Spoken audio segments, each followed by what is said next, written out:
guys, welcome back to my channel. Today's video is gonna be a mood reading vlog. I used to love filming these. I don't think I filmed one of these in a while. Let's look. The last mood reading vlog was...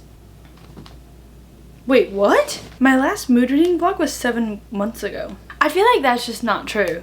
I think my mood reading is very structured in this video because this video was planned to be finishing off my 2024 TBR that I set the 24 books I want to read in 2024. It's not like that I'm necessarily in the mood. These books are just not on my radar anymore. I have 7 books left. I have to read Black Cake. I do still want to read that. I'm just not in the mood to read that this month, so I will get to that one eventually. The Atlas Complex by Olivia Blake. This is the 3rd book in the Atlas 6 series. I could read that one day. It's just like I know the Goodreads reviews are really bad and a lot of people just didn't really enjoy the 3rd book, so maybe that's just like I'm never gonna finish that because I really enjoyed the 1st book. I was meh with the 2nd book. Then I had Pride and Prejudice by Jane Austen. I'm just not in the mood to read a classic right now. Like I just don't want to read that. I don't want to read that right now. Ruthless Vows by Rebecca Ross, but I'm just not in the mood to read that one. I'm gonna be frank, I didn't really care for Divine Rivals. So Spectacular by Stephanie Garber. I just don't care about the Carrolli like series and those characters too much. I only really cared about the Once Upon a Broken Heart series, so I don't even know why I put Spectacular on here. It's never gonna be on my radar. It's literally like less than like 400 pages. Not worth my time, I'm not gonna lie. And then The Bell Jar by Sylvia Plath. Could read that one day. It's another like classic type of book. Then The Familiar by Leigh Bardugo. So there was only 2 of them that were like I really wanted to continue reading, and so that like video, I just don't want to force myself to read Pride and Prejudice or like a classic this late into the month and just not really care about it. Like I want to be in the mood to pick that up. I'm reading The Familiar by Leigh Bardugo right now. I'm literally 100 pages in, 28% through. I'm not gonna lie, I feel like it took like 60-70ish pages to kind of really get into the plot. I don't really know what the summary is. Oh, I feel like you really should read this. Read like the summary before you get into the book because I didn't know this information. So yeah, I'm gonna read this, and then my Libby holds are coming through. They're coming in hot, and I borrowed 3 physical books from the library. These are due in 3 weeks. So these are the books that are on my... This is crazy. These are the books on my radar. I've also loaned out The Familiar on Libby so I can read it on my Kindle. I haven't read a physical book since I finished just last night. It was like last month, and I have not read a physical book since, and I don't blame. I do not want to read a physical book. So Intermezzo just came through on Libby, so I have to get ready to borrow that. I'm borrowing The Familiar by Leigh Bardugo. Even though I have a physical copy, I'm just not reading the physical copy. Then I have 2 of my book club books that are supposed to be read by January. I have Anxious People by Frederick Bachman and then The Silent Patient by Alec Michaelides. I borrowed All's Well by Mona Awad, even though I truly don't think I'm gonna be able to get to this. I liked Bunny, so I got this one. And then I have these novellas by Ali Hazelwood. And then I have Intermezzo. I do want to get to Intermezzo. I think I will get to Intermezzo. Plan is Familiar, Intermezzo, and then one of those books. I'm thinking I kind of want to read The Silent Patient just because I need to change of pace. I've been reading fantasy. I haven't read too much fantasy. I read like 2 fantasy books. Finish Familiar, Intermezzo, one of those physical books, and then maybe my TJ Klune hold will come through. I have Somewhere Beyond the Sea by TJ Klune coming up. This is mood reading because I didn't want to do the 24 books I want to read before end of 2024 because they're just not on my radar list right now. So yeah, mood reading vlog. Yippee! I think I can tell you a bit about The Familiar. Right now, our main character Louisa, she is like a kitchen maid, and so she like has some spurts of magic. So then her mistress, like the lady of the house that she's working at, like sees her magic. That lady, her house is poor. Like they're not really the most well off, so they're pretty poor, and so she uses Louisa to like gain more like notoriety, I guess. She uses Louisa for like her parlor tricks. She's like, oh yeah, this is like I have someone that can do some magic basically, and then she gets the attention of one of the king's secretary. After a defeat for the Spanish Armada, I think the king's not like too fond of him, so he wants to gain the favor of the king again, and there's a competition that he recruits Louisa to be like one of the people competing to be the king's champion basically. I think that's right. And then he has another person like on his side. I'm guessing that's the main love interest. I'll look up pronunciations. I don't want to butcher them, but in this era it's very Christian right now. I think it's Catholic as well. The religion of like Spain is Christian. Louisa has like a ink of Jewish blood, and so she's scared that she's gonna get gone. She's really scared. She's just like wants to do whatever she can to be really up top, so like it's just like she's so far up top that like they can't like kill her because of her Jewish blood. I hope that comes into play a little bit more. Like I get how that's like a very big like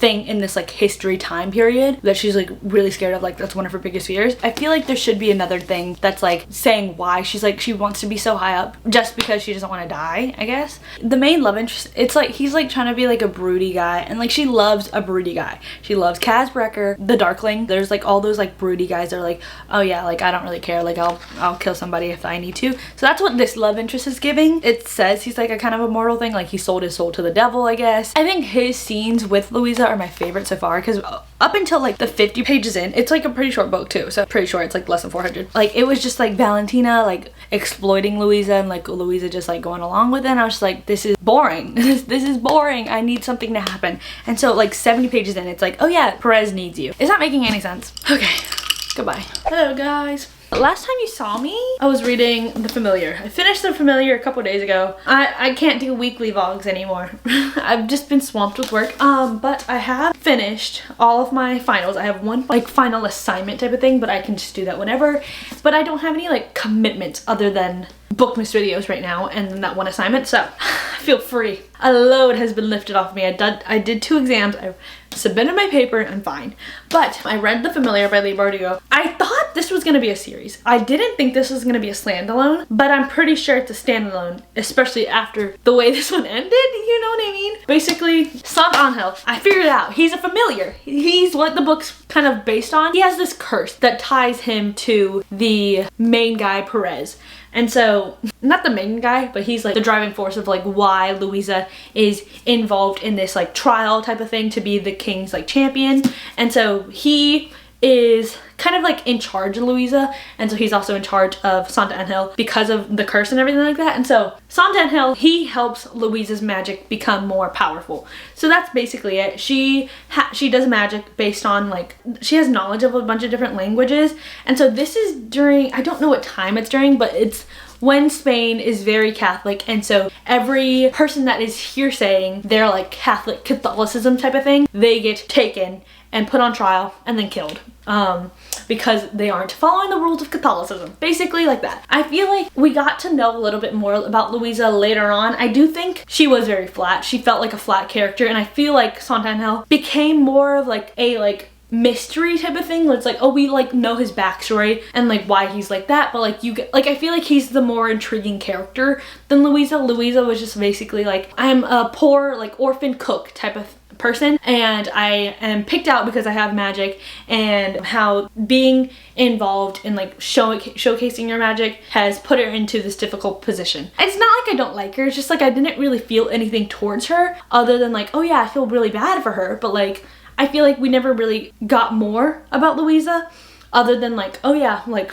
she's magical. I feel like like I said, Sant Angel is more intriguing. I do like historical fiction, I think, especially in like those like kingdom type of things. It felt like the Reign TV show, if you've watched Reign, but like the Queen Marys of Scots, it's like that type of thing. And I think Queen Elizabeth I is like the heretic queen that Spain is like trying to fight, basically. So it like it deals with that. I think it's like 1500, like Renaissance, I'm guessing. I don't know. Earlier than 1600 is what I'm guessing. Let's actually look. 16th century, so 1500s. Spanish Golden Age. I was kind of correct.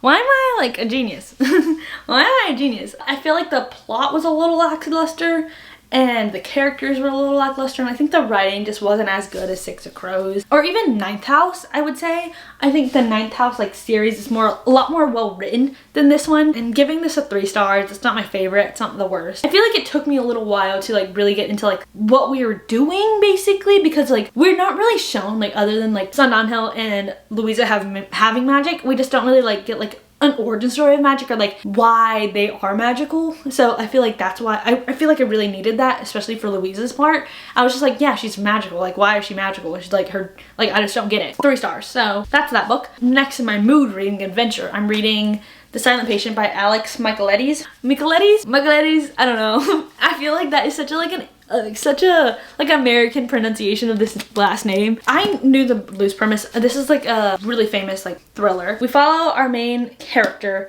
Alicia, who has killed her husband, and now she doesn't speak. After she's been charged with his murder, she hasn't spoken in a while, and so like she gets off on like the court case of being like proved insane. And so she's like in this psychiatric unit. This is set in London, so I knew that. I didn't read like the summary or anything like that, and I was reading and I was like, these people aren't Americans. I feel like that's crazy that I knew that, but she's not smoking. She's in the psychiatric unit after she killed her husband. She is a famous painter, and so her last famous painting, like kind of like why she did it, was a painting of Elysius, a Greek myth heroine, and she sacrifices her life for her husband. So like then another main character who is a psychiatric therapist, which is Theo, he's like obsessed with the case, and so he finds a job at the same psychiatric unit that Alicia is held at, and so he's like trying to like crack open her case and like crack open like why she did it and like help her find her voice again. He views her as really helpless, and she just needs the push to be able to find yourself again. So that's where we're at. I'm on page like 60. I think the writing's fine. It does like tie in a lot of like Greek myth type of things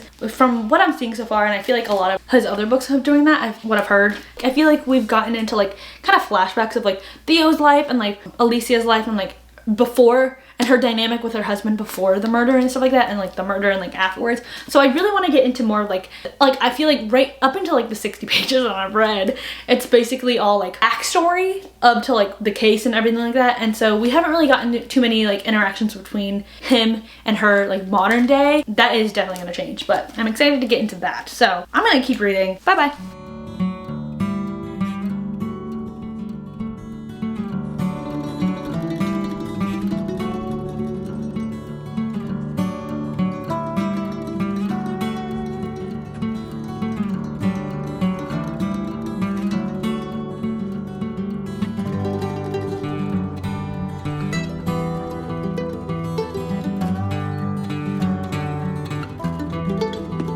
Hi guys, it is the same day, just a different hour, I guess. Finished The Silent Patient by Alex Michaelides. I think it's Michaelides. That sounds better instead of Michael Eddies. The Silent Patient, let me just say, I think the writing was a little bit surface level, and I think that's because it's a thriller. Maybe I feel like I found out with like a lot of other thrillers. I say that these books that are more like thriller like, the like Bunny by Mona Awad, Donna Tartt's The Secret History, and then If We Are Villains, the writing's a lot more like substantial. It's not just like I did this, she did that, I went to do this, I'm going to do this. You can like read between the lines in those writings, but this one's very matter of fact. It's very like, this is what we're doing, this is how it's going down. I just didn't really enjoy that a part of it, and also I think I also just didn't enjoy the character we were following. I guess like I didn't have anything against him, and we follow Theo most of the time, and we just like get snippets into Alicia's life with her diary entries and stuff like that, because we were in Theo's point of view, and it's just like him doing his day-to-day life and his like interactions with everybody and like what he was doing. I just didn't care. I just really did not care. I think the ending, it wasn't as like twist I was expecting. Like people are like, this came out of left field, like my jaw was dropped, I didn't guess it at all. It was just fine. It wasn't like, oh my god, I have to rethink every life decision I've ever made. But it was like good. I guessed one like part like right before it was revealed. I was like, this is what's gonna happen. Like I bet this is what's happening. I think that's my like type of prediction. Like I can like see it right before it comes. Maybe that's just not something to flex about. I think the whole book was just whatever to me. I think I'm gonna give it like 3 stars. It's not like, it's a good thriller. One of the better ones I've read, I guess. It was good, but it wasn't like the best I've ever read. The writing has to do with it a lot, because like I guess when like nothing's really happening and like the writing is so matter of fact, it was just like, why are we doing this? Not like why are we doing this, like I know it's gonna play into it because it's a thriller. I don't know if you guys know what I mean. Like I was just reading and I was just like, okay, I'm not like hooked. That's why the writing made me feel like I wasn't just like hooked. Like it was never like, oh my god, I have to see what happens in the next page. Like I can't stop at this one chapter. Like I could stop in the middle of the chapter and go on my phone and be distracted. Like, you know what I mean? It wasn't like, it didn't grab my attention too much. And I think that's why it's like lower for me, because of that and the writing. Just being matter of fact, and it's just like whatever. Also it wasn't like too surprised at the ending. It was just like, yeah, like how else would it have ended? You know what I mean? Like there's just no way, like there's no rational thought like how else it could have ended. You know what I mean? Like I was just like, it's either one thing's gonna happen and that's how we end it. You know what I mean? A 3-star book. I'm gonna get ready for bed and I am going to start reading Intermezzo. I got this on Libby. I really don't know anything about it. I think it's just brothers and they're grieving the death of their dad, I think. I don't know if the brothers are estranged estranged or are they like really close? I don't know anything about that. And I guess it's like in my head, I'm guessing that the brothers are estranged and they come together because of their dad's death and they have to like plan the funeral, I guess. And they like bonded over chess. Probably one of them is like a grand chess master and another one is resentful towards the other guy. What if I just got it straight on? I just don't think so. Let's read. Do I read? No, I'm not gonna read the synopsis. I'm not gonna do that. Actually, I will. Aside from the fact they're brothers, Peter and Ivan seem to have little in common. Peter, Dublin lawyer. Wake of their dad's death, he's medicating himself to sleep. Struggling with a relationship with two women. His first love, Sylvia, and Naomi, a college student. Girl. Ivan, 22, chess player. Ivan meets Margaret, an older woman, and their lives become rapidly, intensely intertwined. Two grieving brothers and people they love. This is a new interlude. I was kind of right. One of them is a chess master. One's just a boring lawyer. Peter, I don't know how I'm gonna feel about like that, like him having an affair with a younger college student, so. That was dramatic. I guess that's my cue to stop talking. I just had the craziest setting on my camera and I got scared that I broke it. Oh my god. Please. I can't do this today. So, battery almost dead.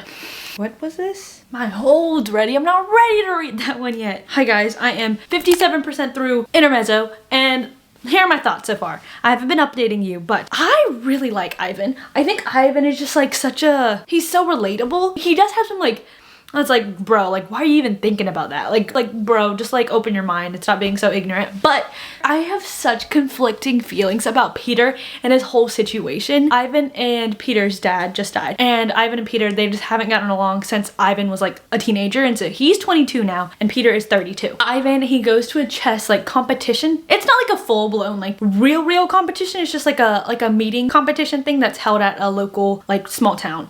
And so he goes to that. He plays some chess. I think he feels like he's doing nothing with chess. And so he's just doing it to have fun. It's not anything serious. He's like, oh, like I've passed my prime and I'm just grieving my dad. So I just need to go back to doing something that I loved before. He meets a woman who is working at like the event thing and she is 36 years old. Yeah, they kind of get together and I think their relationship is really beautiful. And I do think, especially the woman, her name's Margaret, she's so hyper aware of the situation at hand. And I think it's really nice that she's communicating and they're so communicative towards each other because of their large age gap and stuff like that. Ivan and her POVs, they feel really fleshed out and I love being in those POVs. And then in Peter's POV, but he's a lawyer, he's 32 years old, he had a long-term relationship with this girl named Sylvia. They were like kind of like, I wouldn't say like high school sweethearts, but they were like teenagers and they like stopped being a couple after Sylvia's accident. She had an accident, but they're still really good friends. So, like he like shows up at her work, they like get lunch, he stays at her house all the time. So like they're still pretty close, they just aren't a couple. And so Peter is also in a semi relationship, but like semi not. It's not like full sugar daddy where he's like paying her to be with him, but it's like reminiscent of that. And that relationship is with Naomi. And Naomi is like a 23-year-old university student. So there's that. Peter still loves Sylvia, of course. They've like been in each other's life for so long.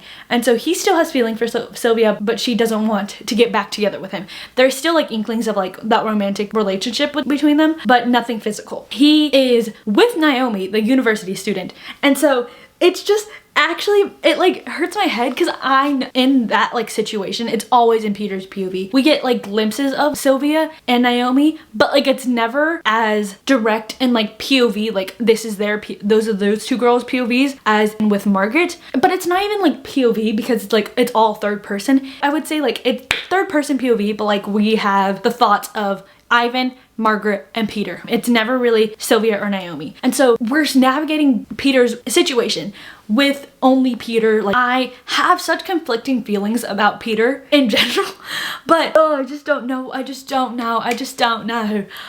It's like such a hard thing because I know where he's coming from, I know where Sylvia's coming from, and I know where Naomi's coming from. Naomi doesn't want to get attached to Peter, and Peter doesn't want to get attached to Naomi, but they are so intertwined in their situation right now. I'm stressing out. I don't know how it's gonna end, especially with Peter. I'm stressed, and this is about reconciliation. There's no reconciliation right now with those two brothers. I understand where both of them coming from. I understand where Ivan's coming from, especially because like it's good. It's good, but I'm stressed. I don't know why I'm so stressed. Like it's just crazy to me. Ivan and Peter both make really great points, and I'm scared to see how it goes through. And I feel like I read Sally Rooney's books so slowly. Most of the time I would say like I can read 2 pages in a minute, and I've been reading 1 page in 1 minute basically. And I'm just like, girl, chapters are so long too. If the chapter's 30 pages, 40 pages long, it's taken me like 35 minutes to like read a 40-page chapter. Like it's like pretty on the nose, and so that discourages me. I don't know why. Like I shouldn't be competing with the clock, but I am. But I have to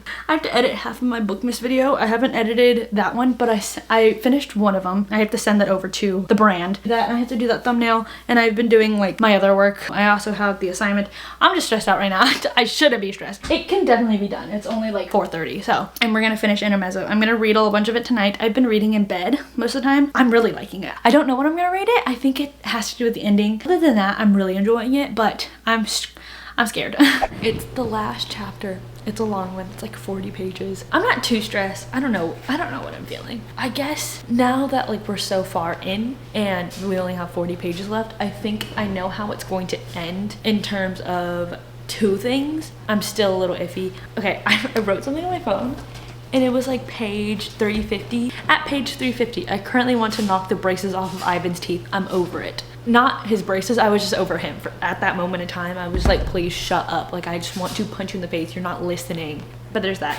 There's also a quote that I really liked. Like, this sentence is such a good sentence. His life was also littered with difficulty, just as hers was. And these difficulties did not dissolve on contact, but rather seemed to coagulate and harden. That, like, Sally Rooney just had to put coagulate in there. Like, that's just so good to me. Chapter 17, the last chapter. Whose POV we're in? Peter.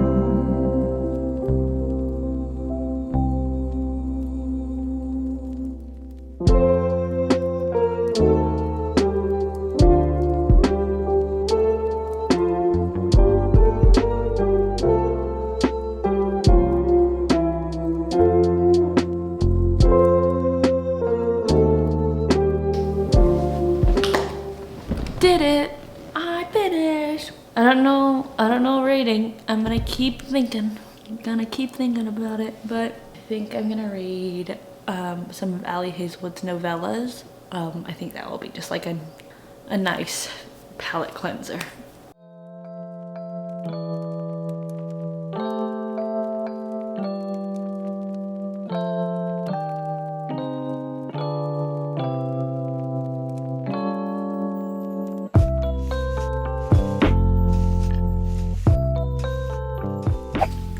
This is a horrible spot because of the light. I was trying to do something different because I edited most of this video.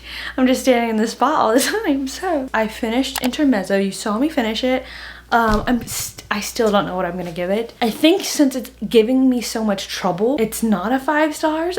I think if like as time goes on, I could grow to love that one as much as a 5 stars. I don't know if they give me 5-star feelings like my other 5-star books do. That's annoying, but like do I truly believe in my heart that it's a 5 stars? I'm having hesitation, but I loved that book so much. So after Intermezzo, I started and I finished Loathe to Love You by Ali Hazelwood. These are 3 Ali Hazelwood novellas. Under One Roof is this couple, and then Below Zero is this couple. Stuck With You is this couple. I think my favorite novella was Stuck With You, and my least favorite was Below Zero. So the first novella, we have Liam and Mara. Liam is a part of this family, and once his aunt dies, he has half custody of the house, and then the aunt that died is Mara's like academic mentor, so she also left half the house to Mara. Shows up at this house, the nephew's already staying there, Liam, and there's like kind of like a rivalry type of thing, like, oh, like I want to buy your share of the house, but Mara's like, I have nowhere else to stay, I'm just gonna stay here. Like, and then also she's like emotionally attached to the house because her mentor left it to her, so she's like, this is all I have left of her, so I'm gonna keep the house. They have like a rivalry, like they're really bad roommates towards each other, and so then a love story happens after that. I like the way that novellas are paced because they're just so fast and so easy. The story wraps up in like 130 pages. Stuck With You is about Sadie and Eric, and they get stuck on an elevator. Before that, they met at a cafe, and Sadie's very like particular of how she likes her things. She's very superstitious. She meets Eric, he helps her out, then they go on like kind of like a date, and then one night stand. Then she realizes from her boss, because they're in like rival like civil engineer companies, and then she ghosts him after she finds out something out from her boss. And so she's like, okay, I don't want to be with him. And then they get stuck in an elevator, and then he has reasons that he thinks that is why she stopped talking to him, and then she's really mad about a different thing. I liked it. And so like the conflict of that one was my favorite, but I liked the setting and I liked how it played out, and I liked the pacing of it. Because at first when I thought like I heard that it was like stuck in an elevator, I thought the whole like, I don't know why, I thought like so much of the novella was gonna be in the elevator like the whole time, and I was like, okay, I hate that. But I ended up really liking it. I like Sadie and Eric too. Next, Below Zero, my least favorite. It's about Hannah and Ian, and so they both work in NASA. So they love like the Mars rover type of thing. So they're like, so Sadie is working in Svalbard, which is an island like really close to the North Pole in Norway, I think. She gets stuck and she like has an accident.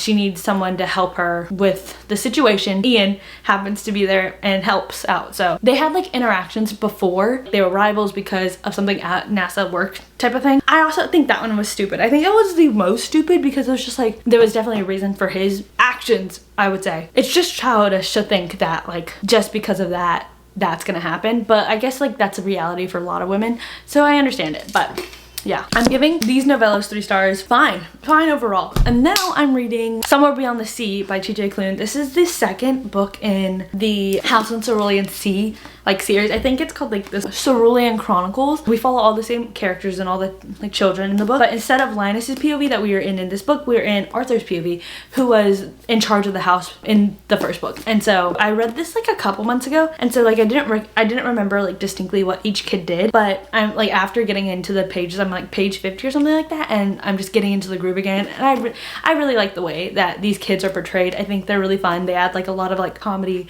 and lightheartedness. So, but I'm reading that right now, and I'm gonna continue reading that. And I think that would be the last book of this video of my mood reading chronicles, my mood reading diaries. So, hi guys. It's time to end this video. It's time to finish. In this mood reading vlog, I read 5 books, and it spanned like, I would say 2 weeks. This video will be the 5th day of Bookmas, and I miscounted. So the next video of Bookmas is the 6th video, and that's gonna be the end of Bookmas. So, first book I read was The Familiar by Leigh Bardugo. I don't have it with me because I went home. I'm giving it 3 stars. I just didn't really care about the fantasy aspect. I didn't really care about any of the characters a lot of the time, and it was like a fine book. Like, it was okay. Middle line book. I would recommend it if you want to read it. I'm not jumping for joy to recommend this book, you know what I mean? Next, I read The Silent Patient by Alex Michaelides. I'm giving this also 3 stars. It was a fine thriller. Not my favorite, not the worst. I think the writing was a little too matter of fact, and maybe that's like standard for the thriller genre, but I just didn't really care for it too much. I also didn't think like the plot twist and the actual like what happened was like the craziest thing I've ever heard of my life. It was fine. It was all right to go through this world. And I feel like thrillers, they're truly just for entertainment. Like, you don't really think about the characters. You don't really think about like what's happening after the fact of the thriller. So, because you don't really connect to any of the characters like that. Next, I read Intermezzo by Sally Rooney. I think I'm giving this a 4.5 stars. I really enjoyed it. I think it was really good. It could develop into a 5 stars, but right at this moment, I just don't feel those 5-star feelings towards the book. I don't know why. I don't feel the 5-star feelings towards that book, but I loved all the characters. I loved the writing, especially. I think it was so good. I think it's my second favorite Sally Rooney book. I think Normal People will still be on top. I think Intermezzo is next, and then Beautiful World, Where Are You? I loved all the storylines. I think I really enjoyed watching these characters grow, and I always like say that again and again. Like, you really do see these characters grow from the beginning to the end of the book, and just the character growth of them is just so well done. I think I had a little bit of like expectations on the pacing itself. I was expecting more to be done because it didn't go the way I thought, and so the way it did end it felt very right for that, and I could understand. It was just preconceived like notions that I was going into the story with. So, because I really thought it was going to be more of Ivan and Peter connecting again, because I assumed that they would have been like estranged, and I just thought like most of the book was them gonna be reconnecting, just like the aftermath of them reconnecting. But basically it was just like the whole journey up into them now beginning to reconnect at the end of the book. So yeah. Next, I read Loathe to Love You by Ali Hazelwood. These are 3 Ali Hazelwood novellas. I'm giving this a 3 stars as well. I think it's because like these novellas are so short. They're literally like 130 pages. And so you really can't get connected to the characters too much. I do like the way Ali Hazelwood writes. I think it's just so fast paced and so palate cleansery. Like I read this and I was like rejuvenated with reading. I was like, oh my God, I just read that whole book in like a day. Like that's crazy. I liked 2 out of the 3 novellas. I just didn't really care for one of them. It's a 3-star book overall. Like the characters are cute. I'm not really gonna think about them ever again, but I would recommend these novellas if you do enjoy Ali Hazelwood's works, because it's just a slice of Ali Hazelwood. You know what I mean? And then last but not least, I just finished this morning, Somewhere Beyond the Sea by TJ Klune. This is part of the Cerulean Chronicles, but it follows the house on the Cerulean Sea.